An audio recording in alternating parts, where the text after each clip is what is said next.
What up, Shredder? We are out here at Keystone, Colorado, looking at the boxes in the park right now. We were getting a little worried Keystone wasn't going to open a park this year, but we showed up today. They have 3 jumps, they have a bunch of boxes.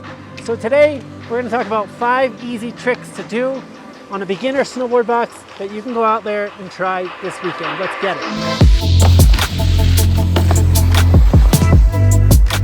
All right, so first things first, we've been hanging out here and hiking the boxes, and we have seen some terrifying shit. Dude, why you gotta bash my pants? People wrecking themselves over and over again with no regard for their own human life. So before you step to the box, I want you to remember the Shred School way. Baby steps, work your way up, proper building blocks and form, and you're gonna do just fine and not wreck yourself.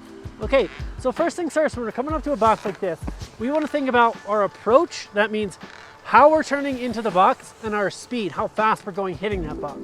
So usually the longer the rail or box, the faster you're gonna go. The shorter, the slower you can go without any consequences, okay? So the first box we're gonna teach you these tricks on is very short. You can pretty much go as slow as you want. And that means I want you to focus on one thing above all else, the approach. I like to take a slight heel to toe approach where I come in on the right side of the launch and then I go right up the center in a straight line, slightly on my toe edge. That's gonna give me the most stability, and it's also gonna point me toward the end of that box. And if my lead arm stays pointed towards the end of that box, there's a good chance I'm gonna come off the end instead of the side or flipping sideways or catching an edge on the launch, which I've seen many, many times today already. People wrecking on the way up to the box. So make sure you get that approach down. Then we're gonna step to the tricks.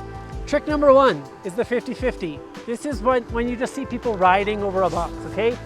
Especially in a short box, it's very easy and you can get past that metal box that's gonna hurt if you fall on it pretty quickly, so that if you do fall, you fall in the snow. So the key to the 50-50 is just keep a completely flat base. Remember, on snow, you can use edges. On a box, you cannot. So bend those knees, be in your ready stance, look to the end of the box, and ride that 50-50 to the end. It's terrifying even being out here. Trick number 2 is what we call the backside board slide. Now, if you want a full detailed breakdown of this, go check out Shred School because we break it down piece by piece. But what you need to know, this is gonna use counter rotation in your body. So we're gonna go up just like a 50-50, and then we're gonna counter rotate our lower body and keep our front arm pointed towards the end of the box, okay? Now bend your knees deeply and keep the base of your snowboard completely flat on the box. If you lean too far forward or too far back, you're gonna slip out, okay? So the most common wreck we see here is people slipping out on their butt. So just feel that underneath you, just like you're on ice skates or something. Keep it completely flat and then turn back 90 when you land. That's the backside board slide. Go practice that on the flat ground and then try it on a short box first and then a longer box. Trick number 3 is the front side board slide. This is gonna be scarier than backside because you're turning your back down the mountain, but it's the same exact technique. You're gonna counter rotate your lower body, reach for the box with your front hands, and then keep that board completely flat underneath you. Again, practice this on the ground first. When you feel good about that, step to the box, make sure you keep a level base, pop back out right away. Trick number 4 is the tail press. This trick I think is one of the easiest for people to learn, and that's because all you really have to do on a ride-on box is lean back a little bit. So we're just gonna practice doing some wheelies on the ground by moving our hips over the tail of our snowboard, bending our back knee. And then we're gonna pop onto the box, land in a tail press with our hips over our tail, and then we're gonna pop back out to level hips when we land.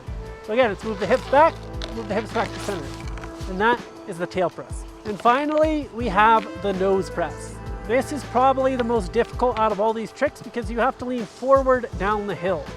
But the concept is the same as the tail press. We're just gonna move our hips from the center of gravity after we pop over our nose. So shift them over the nose, keep your shoulders square with your snowboard, keep upright posture, and then pop out, put your body weight back to center and ride away. That's it. So you just learned 5 easy box tricks. Next time you go to the mountain, instead of just doing the same old 50-50 over and over again, give these 5 tricks a try. Let us know in the comments, which one of these can you do and which one is still a struggle for you. And if you want a breakdown of each of these tricks, go check out Shred School where we'll break it down piece by piece. And just remember, get your approach right into the box and everything else is gonna be easy. That's all for today. Stay safe out there. Peace out, Shredder. What up, Shredder? We interrupt this video for a quick announcement. We want you to come work with us at Shred School. If you're passionate about snowboarding and you want to learn, you want to progress, and you want to ride with us, we're looking for a video editor. Shred School is hiring a video editor. That means you have experience with editing, you love shredding, it's a passion for you. Most important, you know the terrain park, you know what the tricks are called, and if we're teaching a certain trick, you're gonna understand what we're talking about and be able to show the right thing in the video. It's a lot of work, a lot of time, but if this is your passion, it is all worth it. If you're looking for part-time or full-time work, click the link in the description below and apply to be an editor with Shred School. Back to your video.